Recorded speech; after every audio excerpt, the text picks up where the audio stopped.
안녕하십니까. 이것이 신앙고백이다의 시리즈 두 번째 책 돌터레이터 법규 3, 4장 15항의 두 번째 시간입니다. 하나님의 은혜에 대한 반응. 우리가 지난 시간에는 선택된 자에 관한 반응을 우리가 봤다면 오늘은 유기된 자에 대한 반응을 보도록 하겠습니다. 먼저 본문을 읽도록 하겠습니다. 15항의 첫 내용인데요. 우리가 지난 시간에 공부했는데 다시 한번 읽어보고 오늘의 내용에 대해서도 한번 읽어보도록 하겠습니다. 하나님은 누군가에게 이 은혜를 베풀어야 할 의무가 전혀 없다. 그분이 그런 보상의 기반처럼 베풀어야 할 귀중한 은사를 전혀 가지지 않은 인간에게 어떻게 빚을 질 수 있을까? 결코 아니다. 인간은 죄와 그 짓 외에 어떤 것도 지니고 있지 않다. 그러므로 이 은혜의 실체는 또는 이 은혜를 받은 자는 영원한 감사를 하나님께 돌려야 하고 그분께 영원히 감사해야 한다. 자, 그러면 오늘의 내용입니다. 은혜에 참여하지 못한 자는, 여기는 은혜의 실체는 받은 자입니다. 이게 첫 번째 주제가 이제 키워드가 등장했습니다. 이런 영적 은사들의 무관심하고 자신의 조건으로 만족한다. 영적 은사에 대한 이야기가 나왔습니다. 그 다음 네 번째 봅니다. 또는 위험을 전혀 인식하지 못하고 자신이 가지고 있지 않은 것을 소유했다고 허풍 친다. 위험을 전혀 인식하지 못한다. 호언장담한다. 이 말이겠죠? 자, 그 다음입니다. 외적으로 여기에 이제 3, 4까지는 이제 유기된 자에 대한 이야기고요. 그 다음에 5번의 이 내용은 중생된 척하는 자를 지금 말합니다. 외적으로 믿음을 고백하고 외적으로입니다. External profession of faith. 관하여는 우리는 사도의 신뢰를 따라 가장 호의적인 태도로 그들을 판단하고 그들에 대하여 말해야 한다. 그 이유는 심정의 비밀적인 깊숙한 사실상 이러한 분들에 관해서 우리가 공로라 판로라 말할 수는 없죠. 대수는 없는 것을 있는 것처럼 부르시는 하나님께 그들을 위해 기도하는 것이 우리의 의무이다. 하지만 우리가 그들과 다른 것처럼 교만한 자세, 구원파를 올리시면 가장 좋을 것 같아요. 그들에게 행동해서는 결코 안 된다. 자, 그러면 먼저 우리가 키워드로 등장을 했는데 가능하다면은 3번, 동그라미 3번에서 마지막 7번까지 여러분들에게 제가 오늘 설명해 드리려고 한번 노력해 보겠습니다. 먼저 참여, 반성하면서 할게요. 자, 먼저 우리가 참여하지 못한 자. 그래서 우리가 한번 살펴보도록 하겠습니다. 그 다음에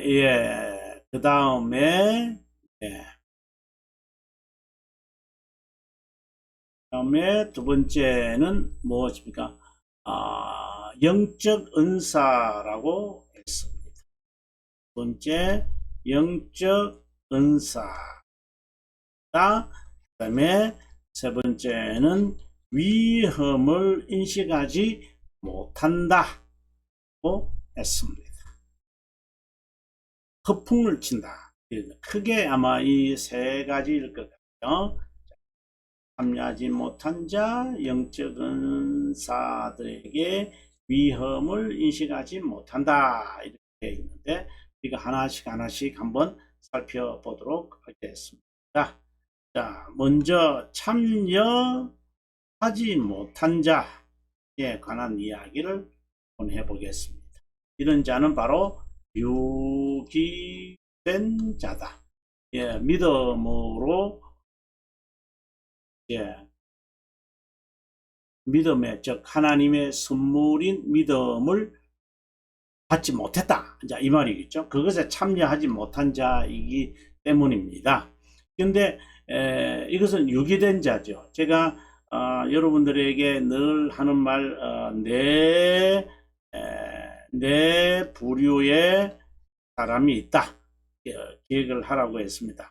먼저 선택된 자가 있고요. 그 다음에 유기된 자가 있어요.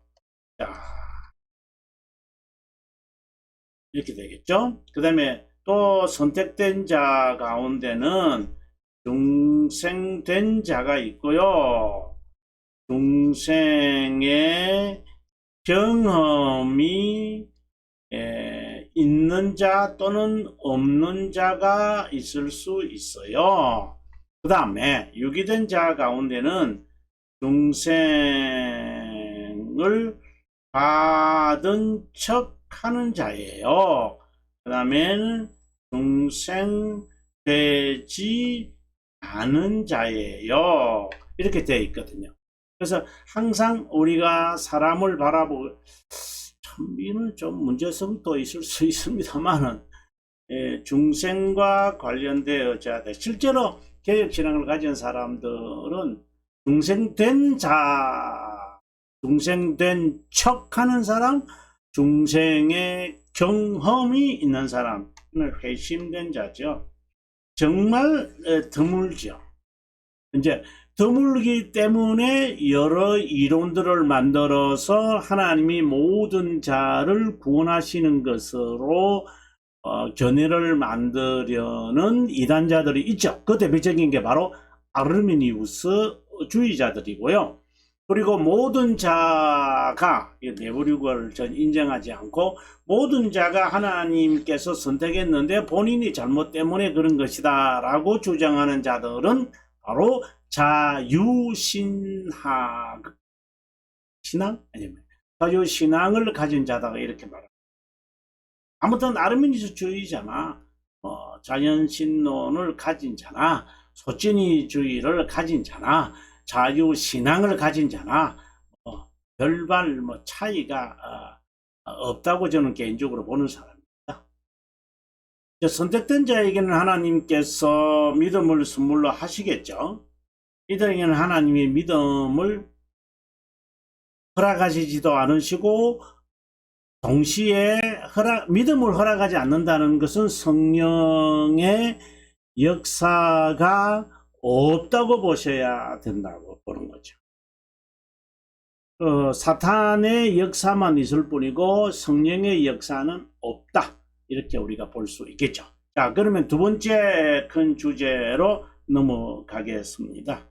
두 번째 큰 주제 뭐지요? 영적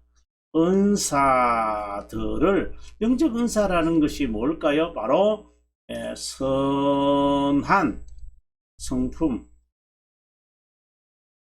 다음에 덕, 이렇게 보시면 됩니다. 그래서 선함과 어려움과 거룩함, 중생된 자나 중생의 경험을 한 자는 새 성품을 가지고 새 삶을 삽니다.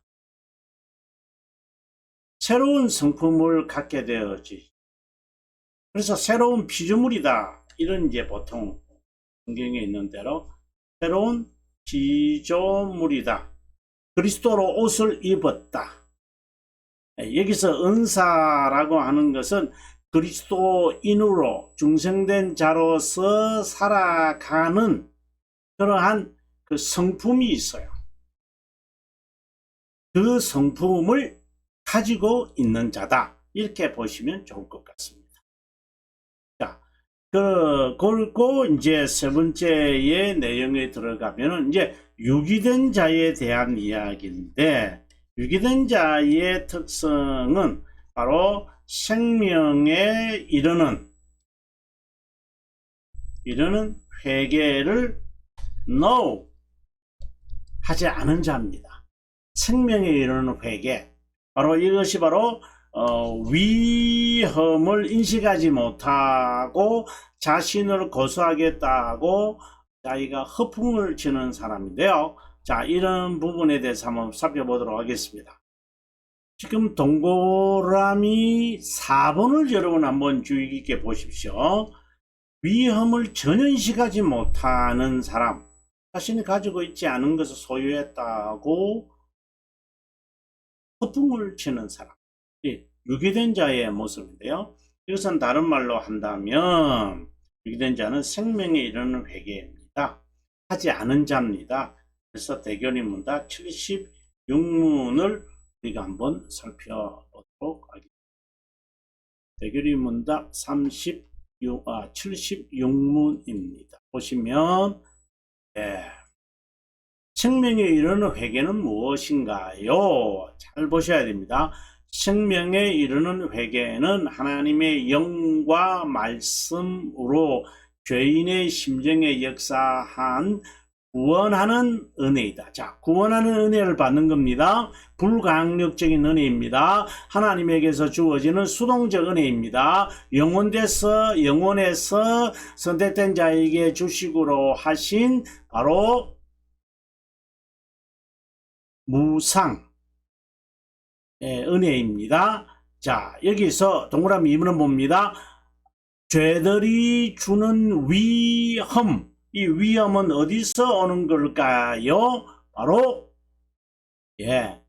죄들에서 주는 위험을 전혀 인식하지 않습니다.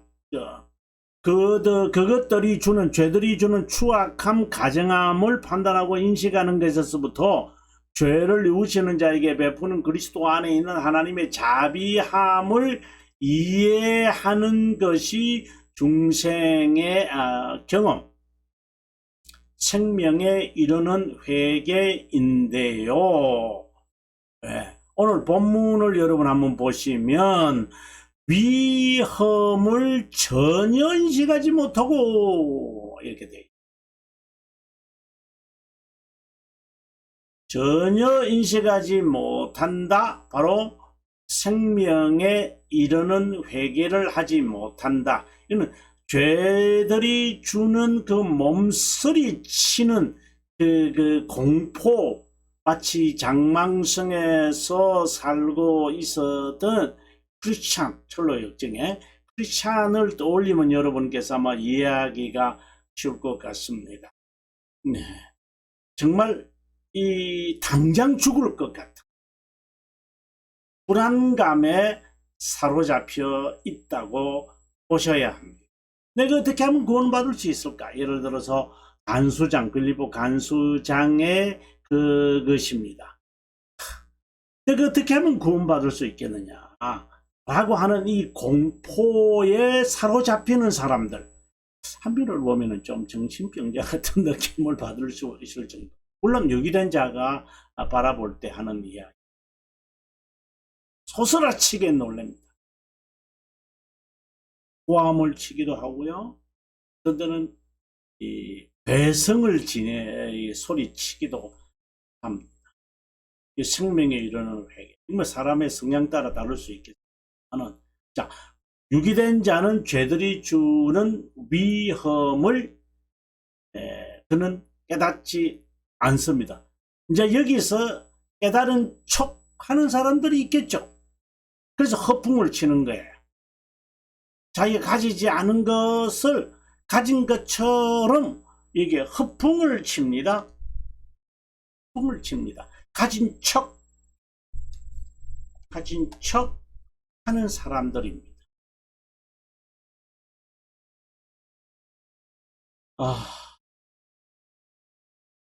만약에 그가 그렇게 느꼈다면 하나님께로 나오겠죠. 자, 5번으로 갑니다.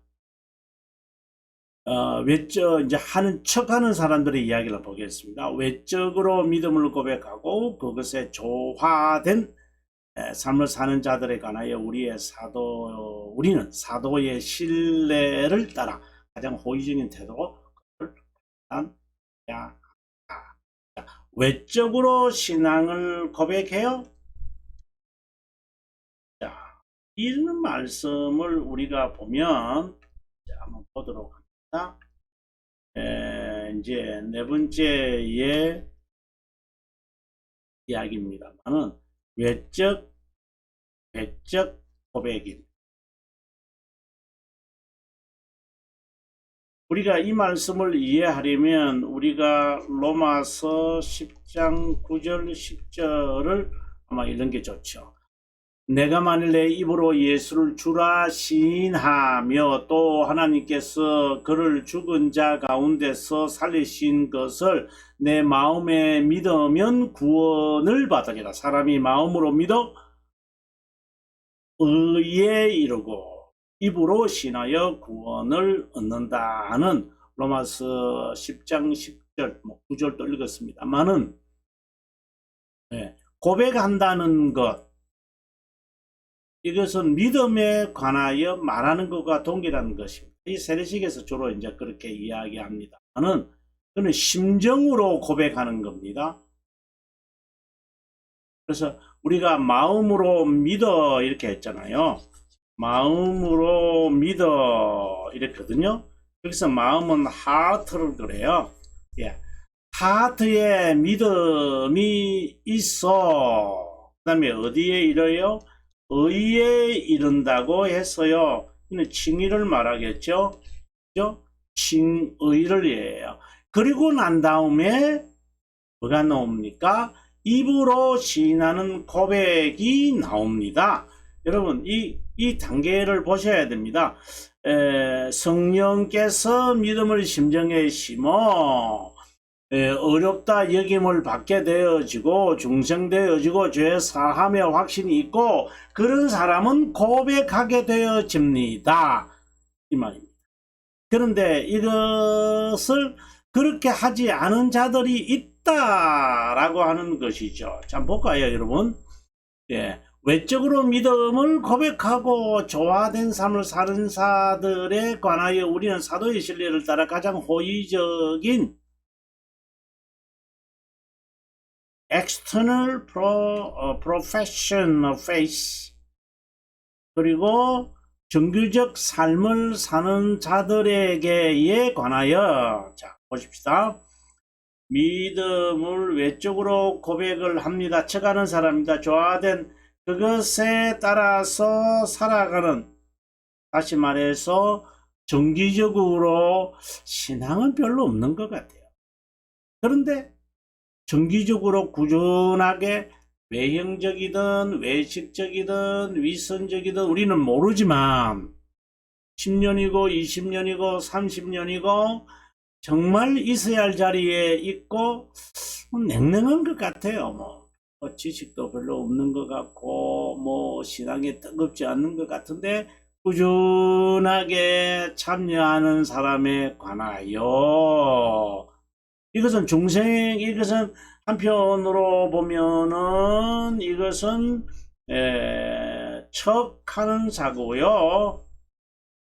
이것은 마치 중생의 경험을 하지 않은 자, 선택자인데 하지 않은 자, 이거는 유기된 자인데 중생된 척하는 사람.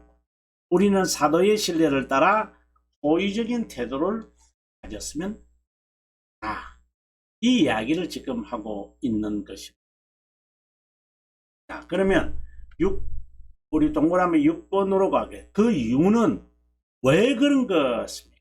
왜 중생된 척하는 사람, 중생의 경험이 없는 사람에 대하여 우리는 호의적인 태도를 취해야 할 이유가 무엇입니까? 이것은 중생은 신비로운 것이기 때문에 있는 대로 이것은 알려지지 않아요. 이것은 알려지시는 분은 바로 성령 하나님만 이 일을 우리에게 드러낼 수가 있는 거예요. 그런데 인간이 이것을 가지고 이걸 했다 저렇게 했다 이렇게 말할 수 있을까? 그럴 수 없다 라고 이야기하는 거예요. 그래서 부르심을 아직 받지 않은 자들에 대해서는 없는 것을 있는 것 같이 부르시는, 없는 것을 하나님의 능력을 봐야만 한다. 그래서 아무도 판단하지 마라 이렇게 우리가 말할 수 있어요. 아무도 판단하지 마라. 네. 중생된 척하는 사람, 중생의 경험이 없는 사람이 있을 수 있다. 네. 이것은 본인도 잘 모를 때가 있어요. 그거는 당연한 것이기 때문에. 하지만 호의적인 태도를 가져야 한다. 왜? 이 판단은 하나님만이 하실 수 있는 것이고, 왜? 심정의 깊은 부분까지, 심정의 깊은 부분은 믿음의 이야기인데 이것은 하나님만이 하시는 역사인데 겉으로 드러나서 행하는 자, 중생의 경험이 있는 자, 중생의 경험이 없는 자, 위선하는 자, 외식하는 자 비슷한데, 그럼 우리가 그걸 어떻게 판단할 수 있는가? 이거는 심정의 깊은 것이니까. 그래서 하나님의 역사는 없는 것을 있는 것 같이 부르시는 이심을 믿어야 할지니라 라고 하는 그것. 그래서 우리가 할 일은, 하나님은 그렇게 역사하실 수 있는 분이시기 때문에 우리가 할 일은 뭐다? 기도 외에는 없다. 이런 거죠. 이건 우리의 의무예요. 하나님이 심정의 깊은 곳에 믿음을 심으셔서 죄를 밝힘으로 죄들로 주어지는 아주 위험에 관하여 절실하게 느끼는 사람이 있는가 한편, 아니면 중생된 척 하면서 모든 것을 가진 것처럼 자랑하는 사람도 있을 수 있는데, 그러나 누가 그런 거지? 이제 여기에서 이제 아르미니우스는 틈새로 들어가 가지고, 봐라, 판단할 수 없잖아. 그러니까 정말 죽을 때까지 가봐야 돼. 죽을 때까지 가보면 그 사람은 중생이 되는지 안 되는지 우리가 알 수가 있을 거야. 그때 선택돼. 요거까지는 같은데 그때 선택되었을 거야 라고 말하면 아르미니우스주의자. 상당히 헷갈리는 이야기입니다. 제가 다시 한번 말씀을 드립니다. 우리가 끝까지 정말 믿음을 굳게 붙잡고 살아가는 사람을 봐야 되니까 우리는 호의적인 태도를 할 수밖에 없는 거예요. 자, 이제 죽는 중간에서 보았을 때에 이봐라, 정말 정기적인 수단을 다하고 헌신하며 살아가는 사람이니까 선택받은 자다, 이렇게 말하면 민수주의자고, 끝까지 저 믿음을 저렇게 뜻붙지는 못하지만 중생의 경험을 하지 못한 것 같은데 선행을 행하려고 하거나 그리고 끝까지 정기적인 수단을 감당하는 사람들이 있구나. 선택된 자인 것을 우리가 알려지는구나. 우리에게 알려지는 것이라고 말해야만 하는 것은 당연하지만, 선택되어졌구나 라고 하나님의 사역에서 1원인을 우리가 2원인을 바라보고 조건으로 삼아서 결과론적으로 선택된 것이구나, 그런 줄 알고 이 사람은 끝까지 살았구나. 그렇구나. 결과를 보고 선택되어진 거구나, 이렇게 말하면 안 되죠. 끝까지 그는 그의 의무를 다한 것이고, 의무를 다하게 되어진 것을 볼 때에 하나님이 허락하신 것일 수 있겠구나, 이렇게 판단하게 되어지는 것이죠. 이제 비로소 선택되어졌다. 선택되어졌기에 이렇게 되어진 거구나. 서로 다른 바라는 거죠. 이렇게 끝까지 견고하게 하고 정기적인 수단을 사용하고 선행을 행하는 거 보니까 선택되어진 거구나. 이렇게 선택하시는구나. 이렇게 되어지면 아르미니주의자. 선택되었기에 이렇게 끝까지 붙들고 살아왔댔구나. 개혁신앙이고. 여러분 상당히 헷갈릴 수 있습니다. 자, 그리고 6번째로 겁니다. 우리는 교만한 자세를 가져서는 안 된다 라고 되어 있는데 우리 한번 보도록 하겠습니다. 하지만 우리가 그들과 다른 것처럼 교만한 자세를 가져서는 안 됩니다. 항상 겸손해야 됩니다. 선택, 구원, 중생, 회심, 칭의, 죄들의 용서, 거룩, 회개, 견인, 어떠한 것도 하나님께로부터 받은 겁니다. 우리가 자생적으로 행하는 것은 없습니다. 왜 받았는데 받지 않은 것처럼 행동하는 것입니다. 다 받은 것인데 이것을 분명히 말해요. 수동적인 은혜를 받은 것이다. 그는 자연스럽게 행하는데 행하지 못하는 것은 영적 전투를 해야만 하는 숙제가 있다는 것이죠. 그럼 끝까지 그것을 할 거예요. 선택받은 자이기에 끝까지 하는 것이고 끝까지 하는 것을 보니 선택되어졌구나, 선택되는구나 이렇게 말해서는 안 된다라고 하는 것입니다. 중생에 대한 결과죠. 자, 그러면 우리가 다음 시간에는 무엇인가 이제 중생의 결과에 대해서 이야기를 해요. 방금은 15항은 반응, 리스판스를 했다면 지금의 중생의 결과입니다. 이 부분이 상당히 우리에게는 중요하죠. 마치 13항을 우리에게 말하는 것 같아요. 한번 읽어보고 마무리하도록 하겠습니다. 타락으로 인간은 오성과 의지를 지닌 피조물이라는 신분에 아무런 변화도 없다. 피조물이라는 신분에서는 변화가 없다. 전 인류에게 퍼진 죄가 그로부터 인간성을 빼앗지 않았지만 그에게 타락과 영적 죽음을 안게 했다. 그래서 중생의 이 은혜는 인간을 무감각한 나무 조각과 나무 토막으로 다루거나 그들의 의지와 그 특성을 제거하거나 폭행을 가하지도 않는다. 하지만 이 은혜는 영적으로 의지와 특성을 소생시키고 결과를 말합니다.